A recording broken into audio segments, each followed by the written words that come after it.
காசெல்லாம் கரெக்டாக சரி பார்த்துக்கோ. என்னடா 5000 ரூபாய் தான் இருக்குது, இன்னும் 5000 ரூபாய் எங்க? மாசம் உனக்கு 10000 ரூபாய் தானே சம்பளம், 5000 ரூபாய் தான் கொடுத்துருக்குற, இன்னும் 5000 ரூபாய் எங்க?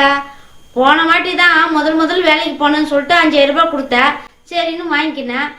இதை வச்சு நான் எப்படி கொடுத்துணும் பண்ணது? விற்கிற விலைவாசிக்கு இந்த 5000 ரூபாய் எப்படிடா பத்தம்? பிச்சைக்கார நாய் கேக்குது பாரு ஒரு கேள்விய. எல்லாம் 5000 ரூபாய் வச்சு குடும்பத்தை நடத்தலாம். நடத்து. இந்த வாட்டியும் சம்பளத்தை 5000 ரூபாய் தந்து கொடுக்குற, என்னடா கதையாகுது இது? மீதி 5000 ரூபாய் அது ஒரு முக்கியமான வேலையா வெளியே போயிருக்கு. பெரிய சோழர் பரம்பரை. என்னது 5000 ரூபாய் முக்கியமான வேலையா வெளியே போயின்னுக்குதா?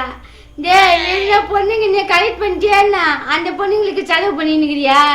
டேய் அக்காவை மறந்துடாதுடா, அக்காவுக்கு 5000 ரூபாய்லாம் பத்தாதுடா. டே நீ பயமாக சரி நீ சொல்லிட்ட பார்த்தா, அப்ப 5000 ரூபாய் எடுத்துன்னு போய் அந்த பொண்ணுங்களுக்கு கடையில போட்டுனுக்கிறியா? என்ன பண்ண போறீங்க? அடங்கப்பா, இது உலக நடிப்புடா சாமி. நீ பாட்டு செம்ம அந்த 5000 ரூபாய் போச்சுன்னு சொன்னல, அது எங்க போச்சுன்னு சொல்றேன், விவரமா கேளு அந்த கதைய. என் ஃப்ரெண்டு ஒருத்தன் இருக்கான், பேரு செல்வம். நான் வேலை இல்லாம ரொம்ப நாள் சுத்தி இருந்தேனா, அவன்கிட்ட சொன்னேன் மச்சான் எனக்கு ஒரு வேலை வாங்கி கொடுறான்ட்டு. அதுக்கு அவன் என்னத்தம்மா சொன்னான், நான் வேலை வாங்கி கொடுத்தா எனக்கு என்னடா பிரயோஜனம் இருக்கு அப்படின்னு சொன்னான். நான் உடனே சொன்னேன், எனக்கு மட்டும் நீ வேலை வாங்கி கொடுத்துட்டுனா வாங்குற சம்பளத்துல பாதியும் உனக்கு நான் கொடுத்துருவேன்னு சொன்னேன். அந்த டீலிங் அந்த நாய்க்கு பிடிச்சிச்சு. உடனே அந்த நாய் என்ன பண்ணிச்சு, ஏற்கனவே வெட்டியா சுத்தி நிற்குமா, எனக்கு வேலை பார்க்கறதே ஒரு வேலையா எடுத்துக்கிட்டு எனக்கு ஒரு வேலை பார்த்து வச்சுது. அந்த வேலைக்கு சம்பளம் 10000, அதுல 5000 அந்த நாய் எடுத்துக்கிச்சு, மீதி 5000 ரூபாய் நான் எடுத்துக்கிட்டேன். இதுதான் எங்களுடைய டீலிங்கு, இதுதான் நாங்க போட்ட அக்ரிமெண்ட். இவர் ராஜராஜ சோழன், அவர் ராஜேந்திர சோழன். அதுக்குதான் 5000 ரூபாய் மாசம் மாசம் அவனுக்கு நான் அழுதுட்டு இருக்கேன். மீதி 5000 ரூபாய் தான் உங்ககிட்ட கொடுத்துட்டு இருக்கேன். வேற எந்த ஃபிகருக்கு நான் தரல. வாங்கறதே 10000, இதுல ஃபிகருக்கு கொடுக்குறேன். 1 லட்ச ரூபாய் வாங்குறவன் கூட ஃபிகர் மடியில 10000 ரூபாய் ஃபிகர் மடிஞ்சிட்டு நான் ஃபிளைட்ல ஏத்தின்னு போயிடுறேன். வாங்க பேசுறீங்க. என்னடா சொல்ற நீ?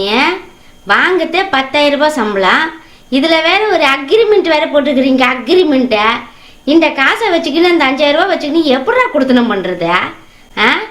அவங்கவுங்க எதுக்கும் அக்ரிமெண்ட் போடுறாங்க. என்னடா இதுக்கெல்லாம அக்ரிமெண்ட் போடுவீங்க? என்ன பண்ண சொல்ற? நாட்டுல எல்லாமே டெவலப் ஆயிட்டு இருக்குது.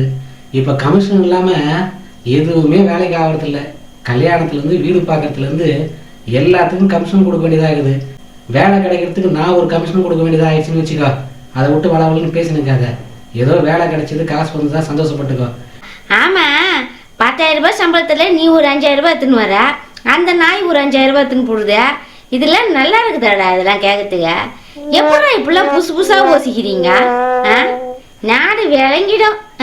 இவ்வளவு பேசுறிய, இதே போல அதே 5000 ரூபாய் அவன் குடும்பத்துல கொடுத்துருப்பானே, அந்த 5000 ரூபாய் வாங்கி அவன் குடும்பம் நடத்துறாங்களே, அவங்க வீட்டுல கூட பிரச்சனை பண்ணல. ஆனா நீ தான் பிரச்சனை பண்ணிட்டு இருக்க. பாவம், அந்த வீட்டுல என்ன நிலைமையில இருக்குதோ அவன் எப்படி அதை சமாளிக்கிறானோ தெரியல.